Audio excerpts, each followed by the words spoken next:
Olá, meu nome é Daniel Tabaque, eu sou hematologista e oncologista no Rio de Janeiro e é um prazer enorme para mim poder trazer aqui vários aspectos dessa nova especialidade que agora toma conta daqueles envolvidos no tratamento de pacientes com câncer. A imuno-oncologia vai se tornar, se ela não já se tornou, uma nova especialidade, certamente vai se tornar um aspecto muito significativo no manuseio de todos os nossos pacientes.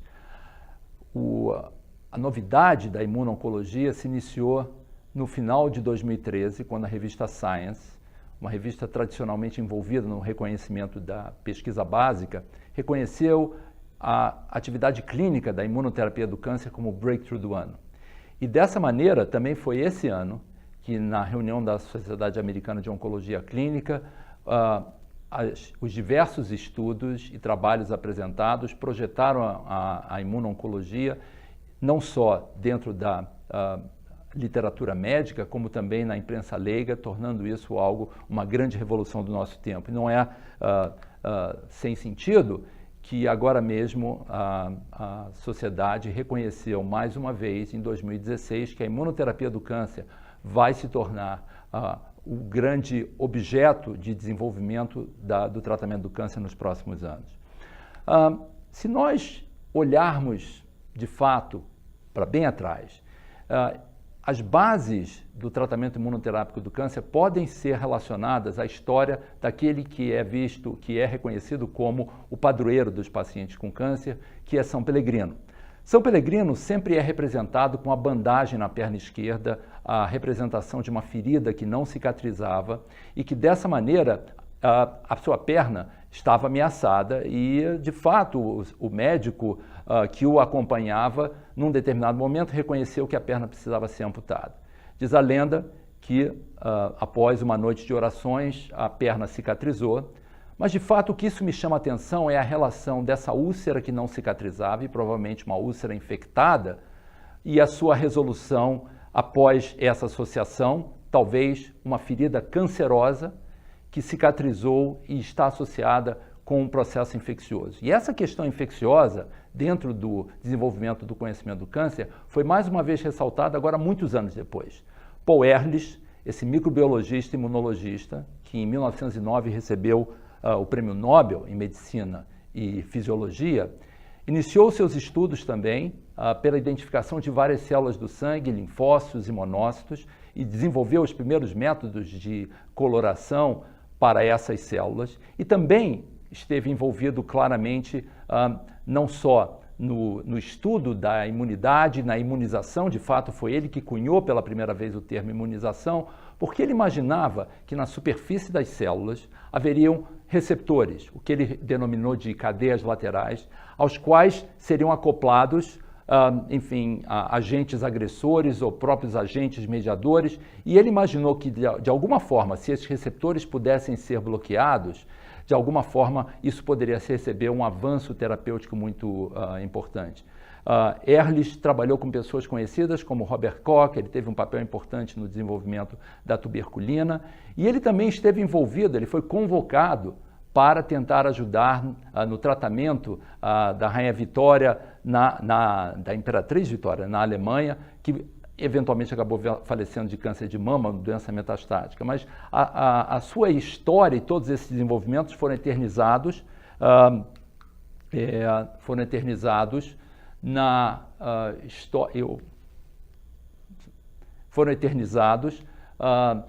em um filme em que Edward G. Robinson representou Paul Ehrlich e apresentou como a bala mágica, exatamente a ideia de que Ehrlich desenvolveu no sentido desses bloqueadores especiais que atuariam bloqueando as chamadas cadeias laterais.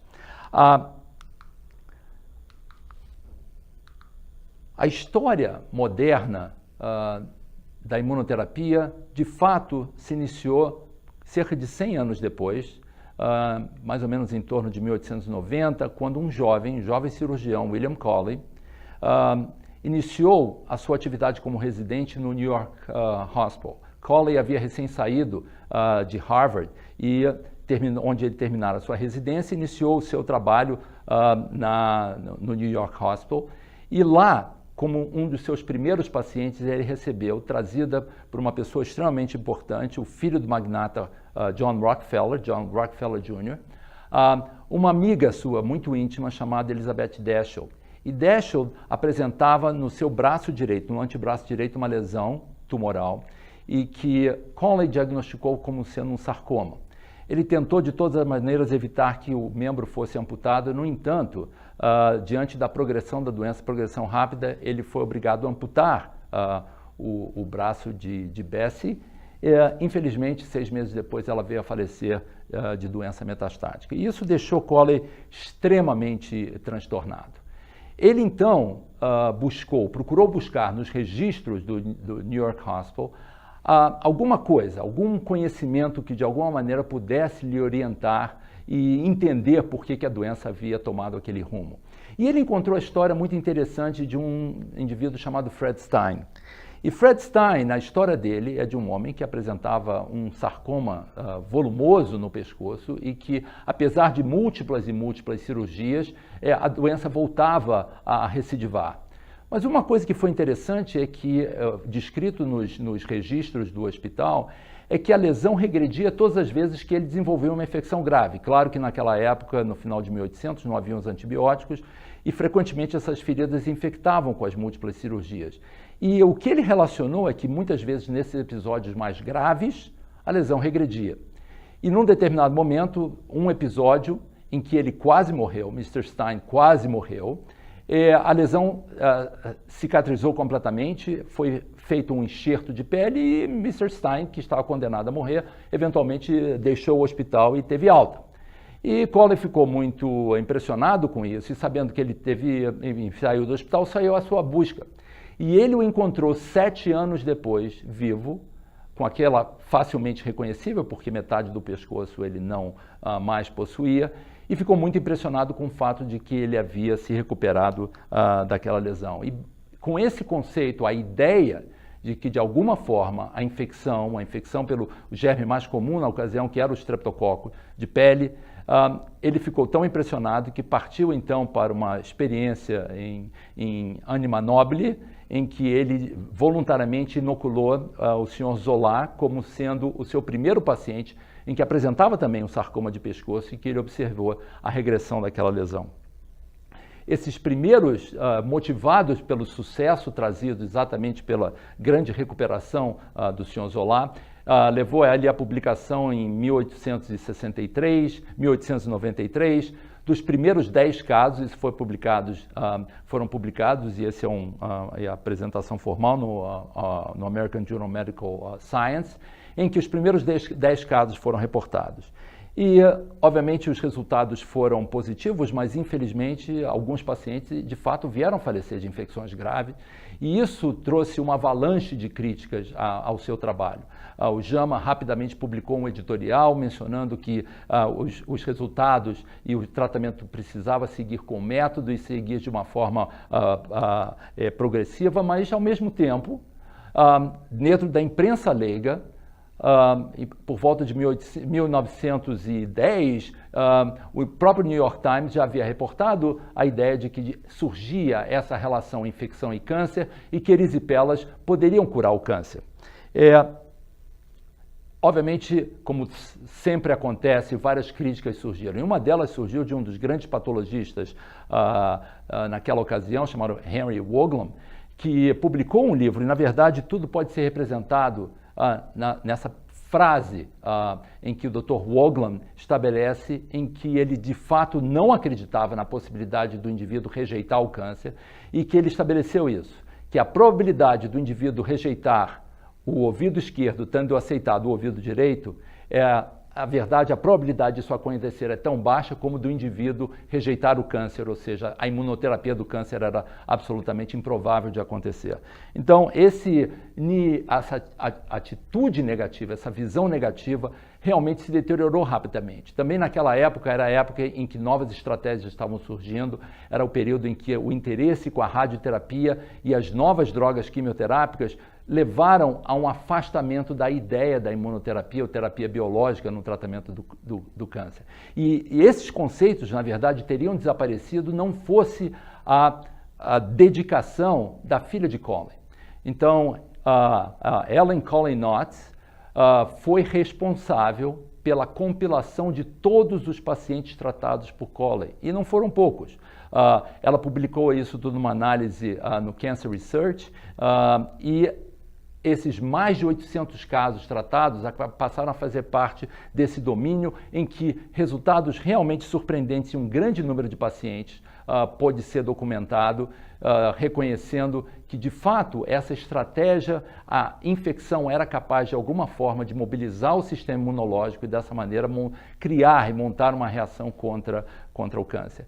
Ellen Knotts não era médica, não tinha nenhum conceito básico de medicina. De fato, ela também não era enfermeira, e o que ela estabeleceu, ela estudou por conta própria medicina para que ela tivesse esses conceitos. Ela, de fato, estudou imunologia pessoalmente e acabou compilando todos esses dados, e não apenas isso. Ela fundou o primeiro instituto de pesquisa, Cancer Research Institute, em Nova York, que até hoje continua se dedicando às pesquisas imunológicas, uma estrutura extremamente importante que vem recebendo fundos e recursos de várias instituições e que aglutina hoje um número muito grande de pesquisadores com o objetivo de evoluir no conhecimento da imunoterapia contra o câncer. O Cancer Research Institute foi fundado em 1953 e, mais ou menos em 1957, outro fato muito marcante foi estabelecido. Nesse momento, nesse grupo, um grupo em Boston e em Seattle, estabeleceram as pesquisas que levaram ao estabelecimento do transplante de medula óssea como uma terapêutica eficaz no tratamento do câncer. E naquela ocasião, inicialmente, quando os estudos foram coordenados pelo jovem Donald Thomas, a ideia do transplante de medula óssea era de que, de alguma forma, altas doses de quimioterapia seriam capazes de eliminar a última célula leucêmica. E esse é um dado muito interessante, porque eu, como um prévio transplantador, eu passei, enfim, grande parte da minha vida envolvido com transplante de medula óssea transplante halogênico, reconhecer como que o conceito se modificou. Nessa imagem, nós vemos claramente que o retorno da doença leucemia, estava relacionado a um fato também muito importante. Estava relacionado ao tipo do doador e algumas das complicações que esses pacientes desenvolvem. A doença do enxerto contra o hospedeiro, ou seja, a reação dos linfócitos introduzidos contra o paciente, de fato, um efeito imunológico, de fato, é o principal responsável pela cura do paciente com doença leucêmica. Isso foi demonstrado observando que aqueles pacientes que recebiam o transplante de um irmão gêmeo, de fato, eram aqueles pacientes que apresentavam uma taxa maior de retorno da doença. E o conceito do transplante de medula óssea mudou completamente. E hoje, na verdade, ao invés de nós utilizarmos altas doses de quimioterapia, o preparo hoje do transplante inclui doses menores, doses capazes de suprimir o indivíduo, permitir que as novas células se implantem, mas que essas células, os linfócitos, as células imunologicamente competentes do doador, possam exercer o seu papel e destruir o câncer. E por esse trabalho, na verdade, o Dr. Thomas ganhou em 1990 o Prêmio Nobel de Medicina e também um marco, porque pela primeira vez um indivíduo envolvido com pesquisa clínica acabou por receber o Prêmio Nobel. Um nome muito importante associado na história da imunoterapia foi Lloyd Old.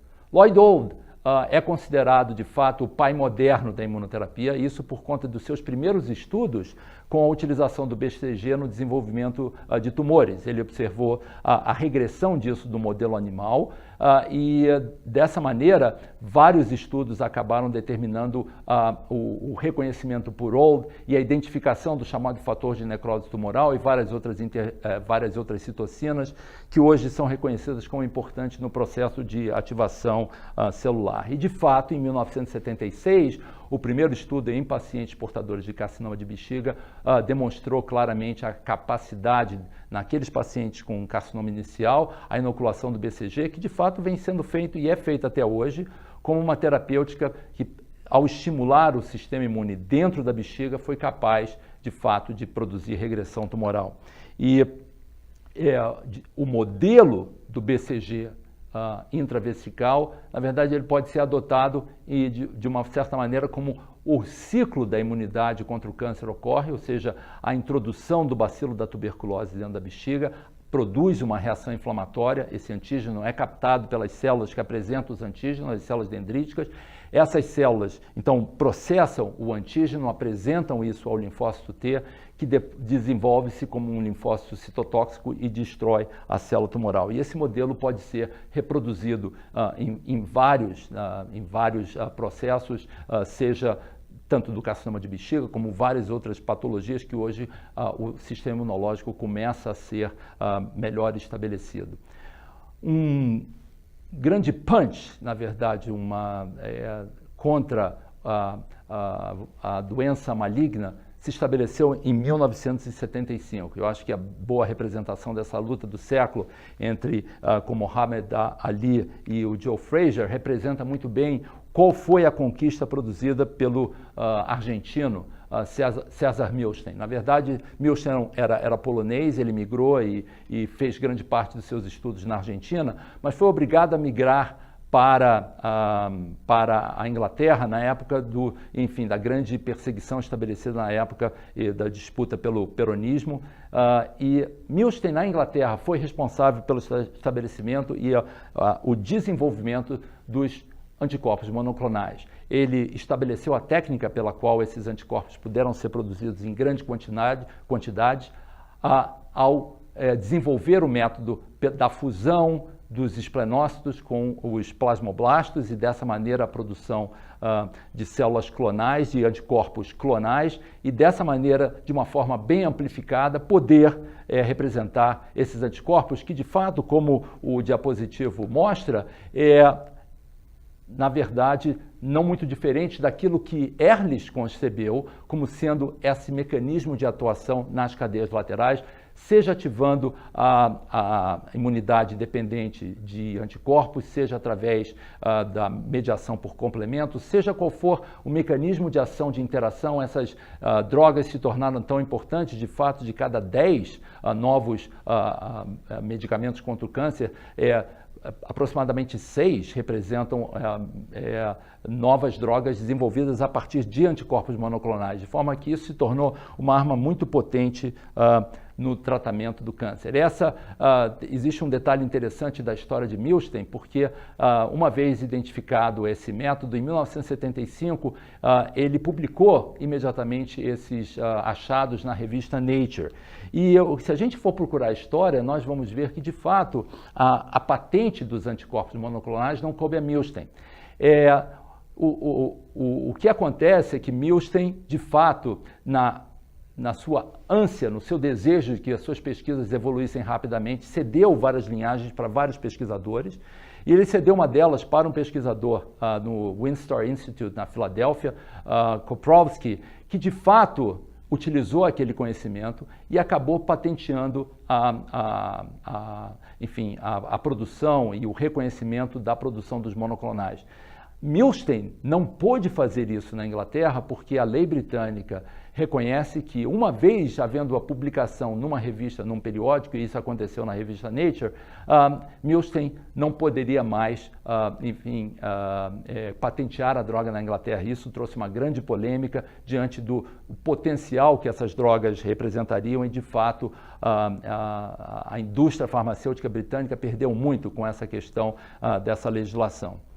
O ano de 1976 teve um outro grande evento. Claro que foi o momento em que o Mac acabou sendo produzido pela produção inicial. Steve Jobs iniciou os seus trabalhos que acabaram desenvolvendo essa empresa tão fantástica que é a Apple.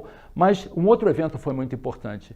Nesse ano de 1976, os ficou identificado que no meio preparado era possível, de alguma maneira, existir alguma substância nesse chamado meio condicionado por fita hemaglutinina, a produção de uma substância que era capaz de potencializar a ação dos linfócitos T. De fato, essa substância foi reconhecida como a chamada interleucina 2 e com seus múltiplos efeitos dentro do sistema imune, potencializando diversas células, potencializando a ação dos linfócitos T, ativando outras citocinas e, de fato, o seu potencial como agente anti-neoplásico foi rapidamente reconhecida e ela foi incorporada no tratamento de pacientes com melanoma metastático e os resultados foram muito interessantes. Logo ficou claro que muitos pacientes, seja com carcinoma de rim ou carcinoma ou melanoma metastático, apresentavam respostas e aproximadamente 5 a 10% desses pacientes ficaram curados, ou seja, mais de 10 anos não apresentavam progressão. De fato, esses dados atualizados pelo Dr. Rosenberg, que foi um dos idealizadores dessa estratégia, mostram que para aqueles pacientes que foram a resposta completa, a maioria, se não a totalidade desses pacientes, permanece vivo com mais de 10 anos de acompanhamento. O outro grande marco, agora em 1980, do desenvolvimento da imunoterapia foi o desenvolvimento da molécula do interferon. O sucesso não foi tão significativo quanto a interleucina, já que os estudos mais significativos, pelo menos nos tumores sólidos, foi a publicação do estudo 1684, em que o interferon foi utilizado como tratamento adjuvante em melanomas de alto risco. Esse estudo vem sendo questionado até hoje, mas de fato o interesse nessa droga foi estabelecido mais ou menos naquela época, em uma publicação em torno de 1990. Mas nesse período, em 1997, outro marco muito importante foi estabelecido. O novo anticorpo foi reconhecido como sendo extremamente importante no tratamento dos linfomas e essa droga hoje passou a ser incorporada na nossa prática diária e que ela é reconhecida como anticorpo anti-CD20, uma Abtera ou vitamina R, uma vez que todos os pacientes portadores de linfoma B, já que o CD20 é um marcador de linfomas B, em algum momento da sua evolução passaram a receber esse tratamento com resultados realmente muito significativos e pela primeira vez depois de muitos anos a incorporação dessa droga no tratamento dos linfomas difusos de grandes células marcou um aumento significativo na possibilidade de cura desses pacientes. Nós podemos reconhecer o ciclo imunidade-câncer como sendo uma forma em que as células, como foi mencionado no dimensionamento em pacientes com câncer de bexiga, esses antígenos tumorais precisam ser apresentados pelas células dendríticas, as células ativadoras. Então, o reconhecimento dessas células apresentadoras de antígenos foi crítico para o desenvolvimento, o próximo passo do desenvolvimento das novas terapêuticas da imunoterapia contra o câncer. E, de fato, Ralph Steinman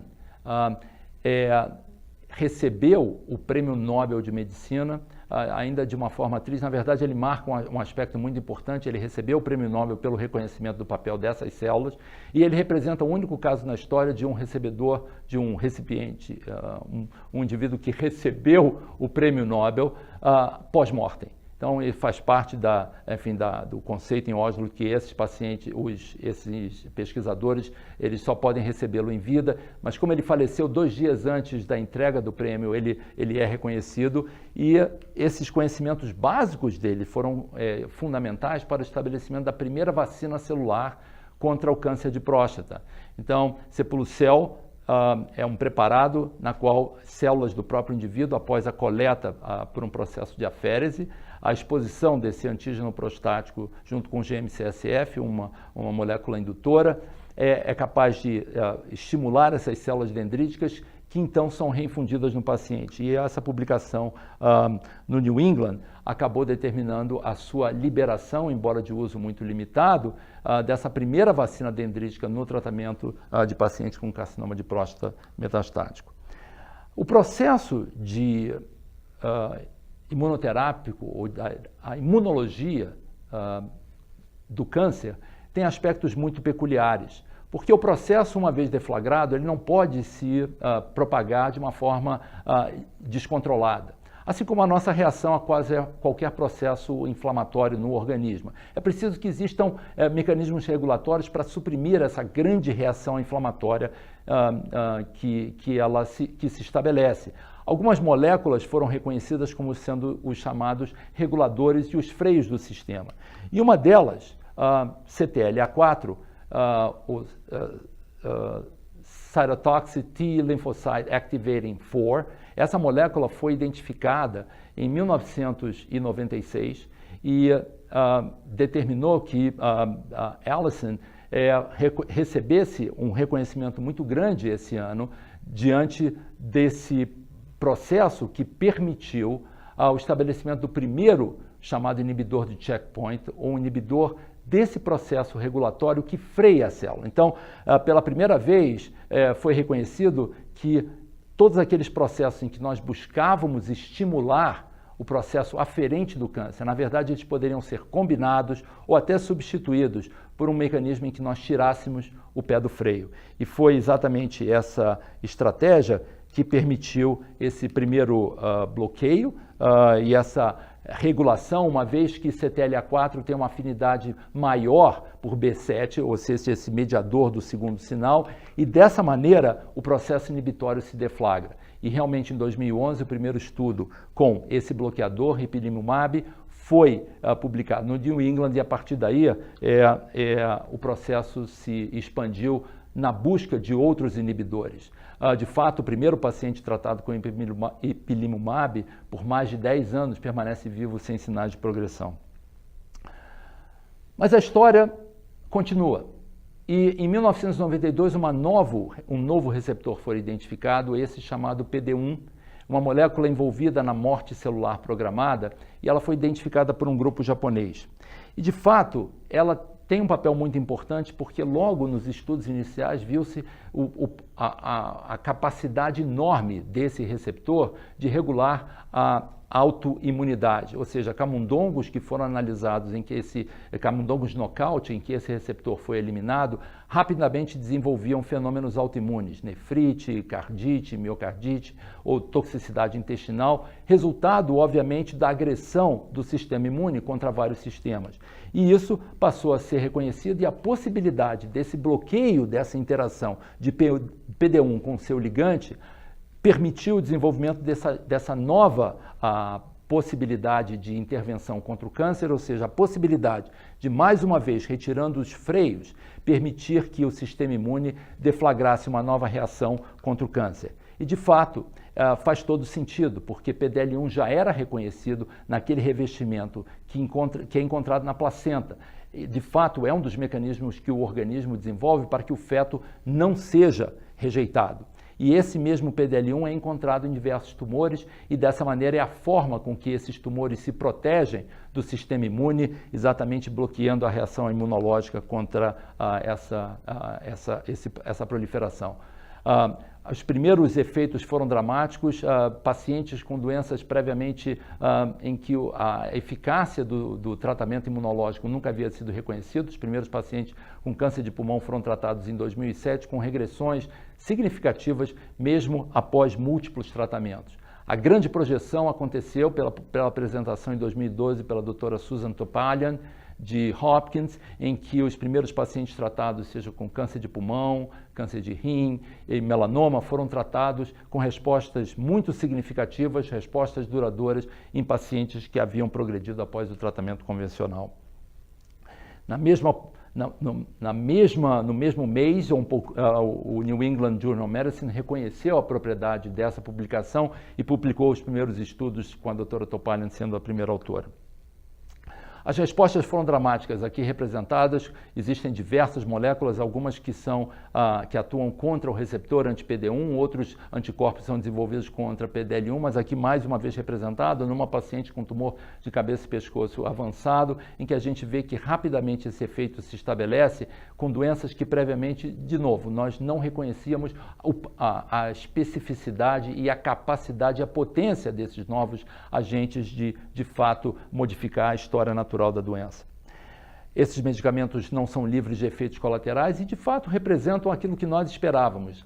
Várias reações autoimunes, seja colite, nefrite, reações cutâneas, racha, algumas muito graves, de forma que esses medicamentos não são uma panaceia. Mas o reconhecimento desses efeitos colaterais e como manuseá-los certamente vão ser um desafio para os próximos anos. Fato é que, nos últimos 2 anos, várias indicações foram surgindo e a sua utilização, seja no tratamento de pacientes com melanoma, seja no paciente de câncer de pulmão, foi reconhecida e agora mais recentemente no tratamento de câncer de rim, e combinações já começam a ser reconhecidas e aprovadas, inclusive mais recentemente a aprovação do ipilimumab como tratamento adjuvante no tratamento de pacientes com melanoma de alto risco. Mas a história não se resume a isso. Obviamente, essas células são chamadas, essas substâncias, essas drogas são reconhecidas pelo nome de checkpoint inhibitors, ou seja, eles regulam o ponto de entrada ou a barreira que limita a capacidade do sistema imune de avançar e destruir a célula maligna. Mas existe um outro aspecto regulatório que é exatamente o linfócito, a célula com que eles interagem, esses pontos e esses receptores interagem.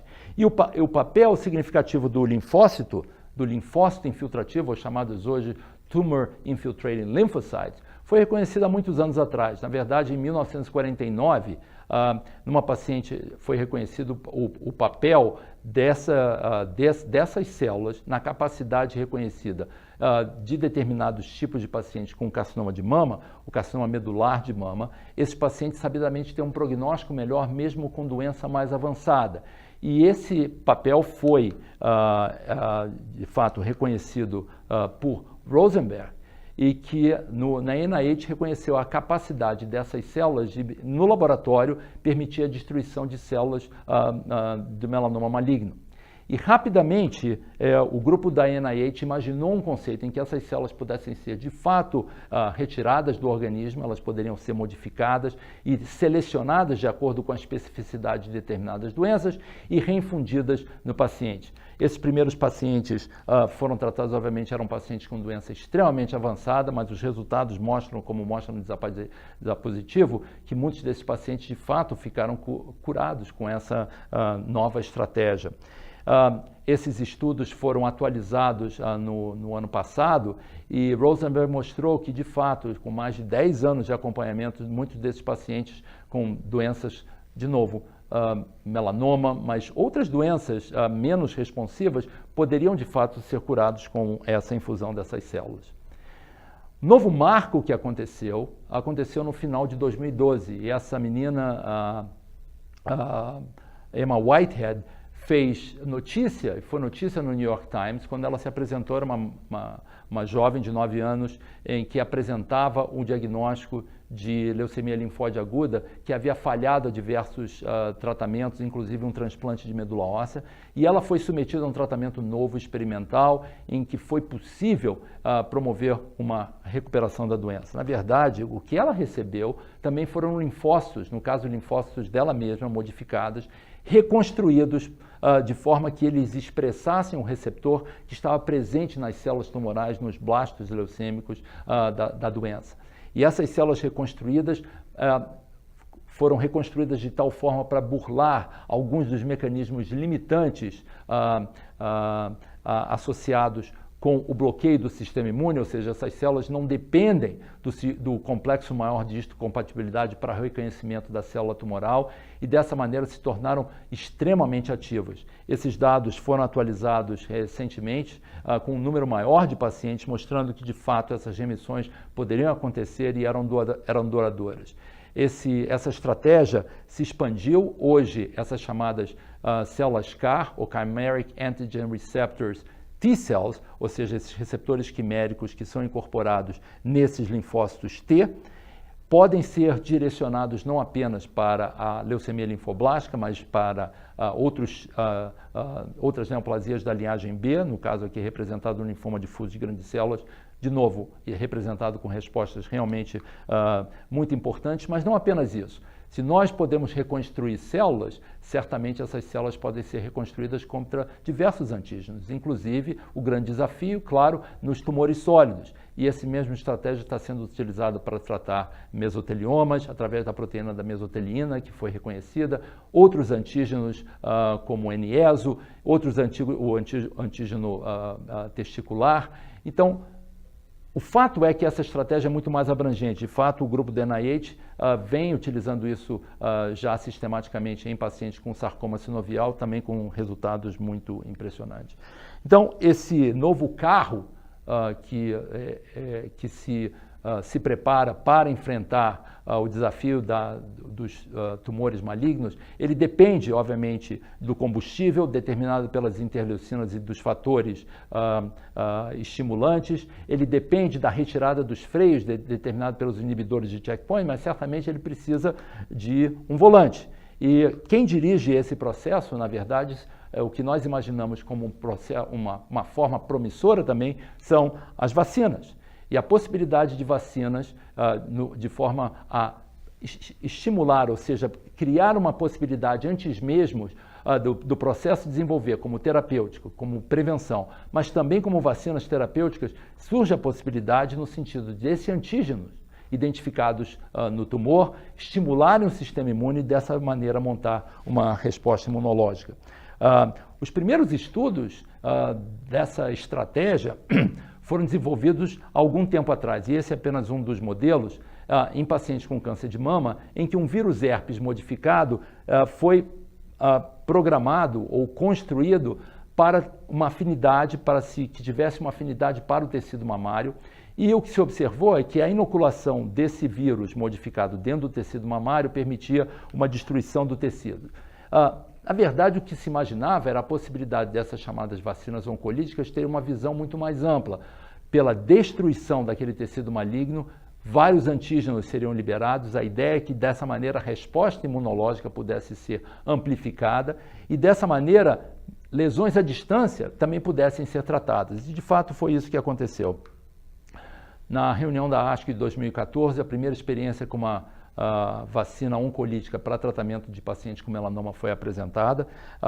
Esse hoje que é mais fácil reconhecer como T-VEC, o termo na verdade é impronunciável, mas trata-se também de um vírus herpes modificado que, uma vez introduzido numa lesão local, foi capaz, numa lesão superficial, foi capaz de promover regressões à distância, de fato estabelecendo que aquele conceito de estimulação do sistema imune permitia um efeito à distância. E esses eram pacientes todos que tinham doença avançada e, diante da propriedade, esses resultados foram publicados no final do ano passado, em que pacientes apresentavam essas respostas documentadas, representando mesmo pacientes com doença com comprometimento extenso do fígado, apresentavam respostas e as curvas demonstram claramente um aumento de sobrevida, um grande sobrevida global, e por essa razão,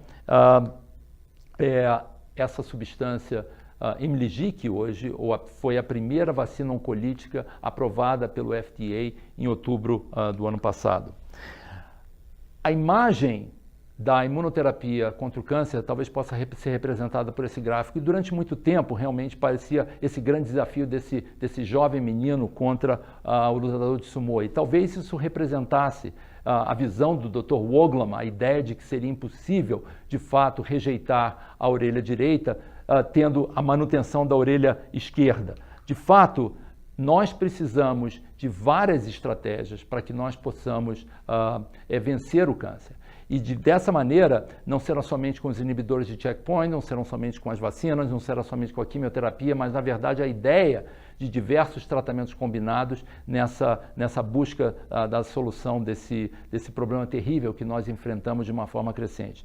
E eu não acredito que o processo hoje do conhecimento é o final, e, na verdade, a melhor maneira de representar isso é com essa frase de Winston Churchill, em 1942, quando os britânicos venceram a batalha de El Alamein, que foi realmente o turnaround na Segunda Guerra Mundial. Churchill falou o seguinte: "Now, this is not the end. It's not even the beginning of the end. It may be, perhaps, the end of the beginning." E eu acho que esse é o momento que nós estamos vivendo. Uma nova era, uma nova possibilidade de tratamento. Sem dúvida nenhuma, existe muito trabalho a ser feito, mas sem dúvida nenhuma nós marcamos um ponto significativo. O reconhecimento da imuno-oncologia permitirá nos próximos anos novos caminhos, novas possibilidades, novas pesquisas na busca da cura e do controle do câncer.